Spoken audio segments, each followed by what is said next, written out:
একটি নতুন ভিডিও নিয়ে চলে এসেছি। তো আজকে যে আপডেটগুলো এসেছে ওবিসি কেস নিয়ে সেইগুলো কভার করে দেব। তো আজ কলকাতা হাইকোর্টে ডিভিশন বেঞ্চে একটি কেস ছিল এবং সেই কেসের পরিপ্রেক্ষিতে কি হয়েছে সেগুলো তোমাদেরকে জানাবো। তো সবার আগে চ্যানেলটিকে সাবস্ক্রাইব করে দাও এবং একটি লাইক দিয়ে দাও। ওবিসি কেস নিয়ে কোনো আপডেট দেওয়ার ইচ্ছা তো ছিল না, কিন্তু যেহেতু যে পরিমাণে সব কিছু ডব্লিউবিজেই থেকে শুরু করে ডব্লিউবিএমসিসি প্রত্যেকটি জায়গায় এখন ওবিসি কেসের আপডেটের উপর টিকে রয়েছে। কবে যে রেজাল্ট আসবে সেটা সব কিছু ডিপেন্ড করছে ওবিসি কেসের উপর।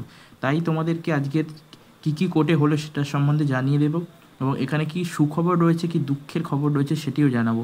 তো ভিডিওটি শেষ পর্যন্ত দেখো, ভালো লাগলে অবশ্যই লাইক করো। তো সবার আগে জানিয়ে দিয়েছে 7ই আগস্ট কলকাতা হাইকোর্ট থেকে 7% বেসিসে ডব্লিউবিজেই রেজাল্ট বার করতে বলা হয়েছিল। এবার দেখো, এটা শুধু ডব্লিউবিজেইর সাথে জড়িত নয়, প্রত্যেকটি ভর্তি প্রক্রিয়ার সাথে এটা জড়িত। 10 আগস্ট যেহেতু 15 দিনের টাইম দেওয়া হয়েছিল এবং সেই ডেটটি শেষ হতে চলেছে 22 তারিখ। তো আজ 21 তারিখে ডিভিশন বেঞ্চে গিয়েছিল সরকারের তরফ থেকে এবং কলকাতা হাইকোর্টের ডিভিশন বেঞ্চ স্পষ্টভাবে জানিয়ে দিয়েছে যে তারা কোনো স্ট্রে লাগাবে না এই 7%-এর উপরে।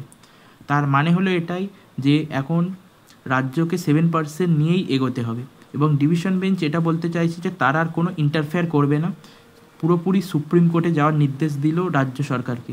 কারণ রাজ্য সরকার বারবার হাইকোর্টের যে জাজমেন্ট আসছে সেটাকে ফলো করছে না।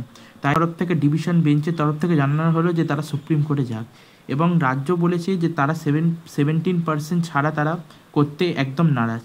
তাই তারা বলছে যে কাল তারা যাবে সুপ্রিম কোর্টে সকাল সকাল, যাতে কালকেরই কেসটা তোলা যায় এবং কেসের ডেট যেটা রয়েছে 25 তারিখ এবং পরের মাসের সেপ্টেম্বরের ফার্স্ট উইকে রয়েছে। তো তারা চাইছে কাল যেহেতু 22 তারিখ এবং কালকের মধ্যে ডব্লিউবিজেই রেজাল্ট বার হওয়ার কথা বলা হয়েছে, তাই তারা কাল যাচ্ছে সুপ্রিম কোর্টে সকাল সকাল গিয়ে তারা মামলা দায়ের করার চেষ্টা করছে যাতে কালই এর স্পেশাল একটা শুনানি হয়ে যায়। কলকাতা হাইকোর্টের ডিভিশন বেঞ্চ কিন্তু কোনো রকম স্টে লাগায়নি। তার মানে হচ্ছে এখনও কি পর্যন্ত কিন্তু 7%-এর বেসিসে সব কিছু হচ্ছে। 17% শুধুমাত্র রাজ্য চাইছে, বাদবাকি সব কোর্ট থেকে এখন কিন্তু 7%-এরই কথা বলা হচ্ছে। তো সুপ্রিম কোর্ট 17 বা 7%-এর কিন্তু কথা বলেনি। সুপ্রিম কোর্ট কিন্তু এখনও পর্যন্ত সুপ্রিম কোর্ট স্টে এখনও লাগায়নি। তো কালকে দেখা যাক যে স্টেট সুপ্রিম কোর্টে গিয়ে স্পেশাল কেস নিতে পারে কি, নাকি 25 তারিখে আবার ডেটে সব কিছু সুরাহা হয়, নাকি পরের মাসে সুরাহা হতে চলেছে, সেটা দেখতে হবে কালকের আপডেটের উপর। তো আশা করি তোমাদের জানাতে পারলাম যে কি আজকের আপডেট ছিল। তো আবার আমি চলে আসবো নতুন আপডেট আসলে। তো চ্যানেলটিকে সাবস্ক্রাইব করবে অবশ্যই। আবার দেখা হবে।